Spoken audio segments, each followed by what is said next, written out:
seeing this a lot these days. Now hiring. Signs all over the place. And it's not just at convenience stores and gas stations and pizza places and McDonald's. It's everywhere. Companies are looking for good people and there's just not a lot of them out there. Why is that?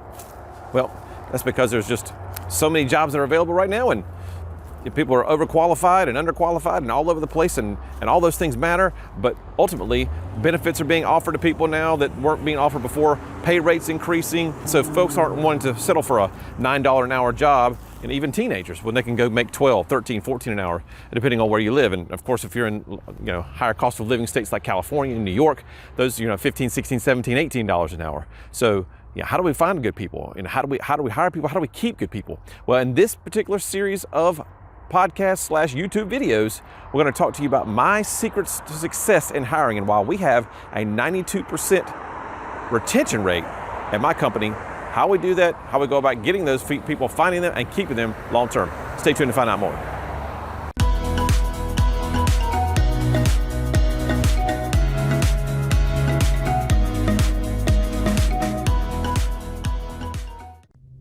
Welcome back to the channel. Alex Swire-Clark, emotional intelligence expert, author, and award-winning speaker here with you, talking today about our 5 secrets to successful hiring. So in this climate, it's so tough to find good people, to retain good people. What do we do about compensation? What do we do about interview process? What do we do about retention? Well, we're going to focus on the interview process today and figuring out, this is the first part in a 5-part series of the secrets. What's going to take to make that successful hire, to get the best person for that role? So secret number 1 I'm giving you today is core values. Wait a minute, Alex, what about skills? What about their resume? All that stuff will come. But without core value alignment, they're not going to stay long anyway. So what's the point?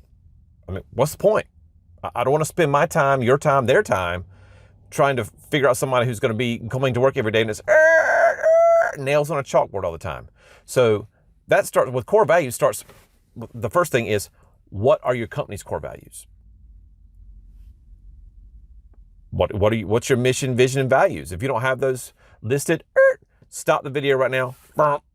Get that done, and then come back and finish watching the rest of this video. Because without core values, we really don't have anything in terms of the bottom line, foundational motivators and things that we do in terms of our company on a daily basis that drive us forward. And so for our company, my medical billing company, Solor, those core values are pretty simple. We have 4 of them. It's integrity, clients first, teamwork, and take the next step. Integrity, clients first, teamwork, and take the next step. And we explain those in our processes when first day they come on board. We talk about core values. We talk about core values before they're even hired. How do you do that, Alex? Well, the first line of my job description, we use ZipRecruiter. The first line says, before anything else, it says, here's the role, here's the thing, blah, blah, blah. First line of narrative says, these are our core values as a company. Integrity, clients first, teamwork, and take the next step. If you don't agree with these, or these don't fit who you are as a person, stop reading now. That's it. Stop reading. I don't want you moving forward in the process, right? Because there's not core value alignment. It's going to be a problem for you. It's going to be a problem for us. And it's just going to be very icky. But why would we want to do that? So that self-selects people out of the equation. And that's what we want, right? We want to get good people who are going to move further and further and further down the pipeline, selecting this, and yes, they're bad. Yes, they're bad. Yes.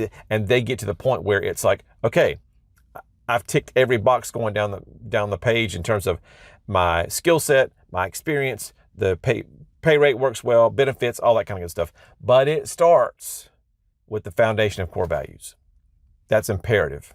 So in our job descriptions, every single one we put out there, you can go to ZipRecruiter right now and look up Solor and some of the positions we might have open or positions that have been closed, and you'll see that that's the first line in what we do. And of course, we talk about rate of pay and we talk about expectations, and all that goes back into who's the audience we're looking for, who we're trying to attract. And that's in our next video when we're talking about our second secret, which I don't want to share.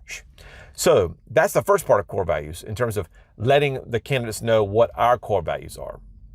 But the second part is identifying what their core values are. So see if there's alignment there.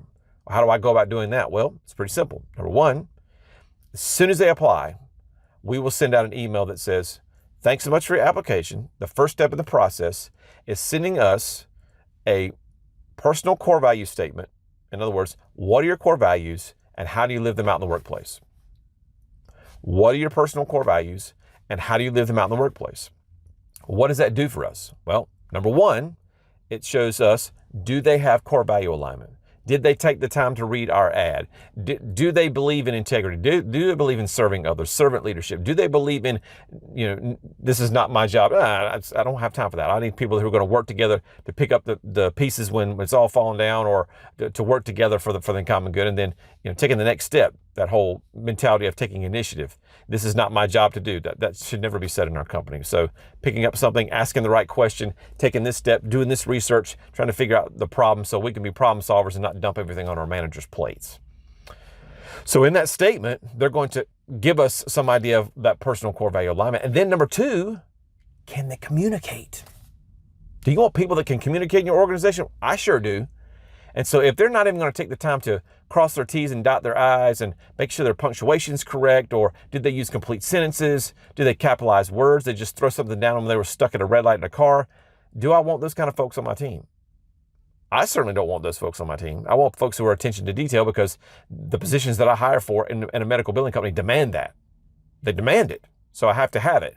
And so again, if they're not going to take the time to explain those details about their core values and really go back and check their work or whatever else, they're not using complete sentences or whatever, they're going to be limited in how they communicate within my team and with my clients that we serve and our customers. So I certainly want to be mindful of that when I'm doing those applications. And we grade those A, B, C, D, E, F. Not E. There's no E in the grade book. So A, B, C, D, E, F. And if they get like less than a C, I don't have time for them, because again, that's something I got to coach through once they come on my team. Now, if they're phenomenal in other ways, that may be fine. But without core values and ability to communicate, they're not going to serve me, the company, or themselves in a good way in terms of what we do. So that's secret number one. Core values. What are yours as a company, and how do you identify the core values of the clients that you have?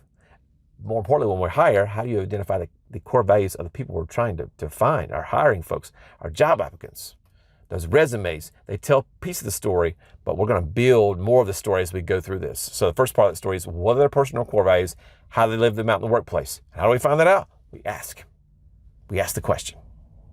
All right. So that's tip number one.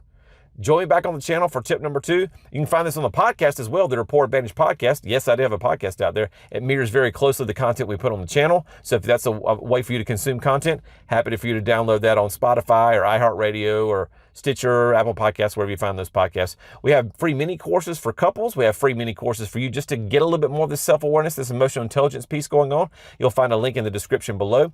And again, as always, if you like what you see here on the channel, we'd love for you to subscribe. Growing the channel, providing you tremendous content in your personal and professional lives to make yourself better. Because it starts with self-awareness. Understand yourself, then others, then adapt your behavior so that you can meet others where they are, and that will transform the way you communicate. We'll see you on the next time. See ya.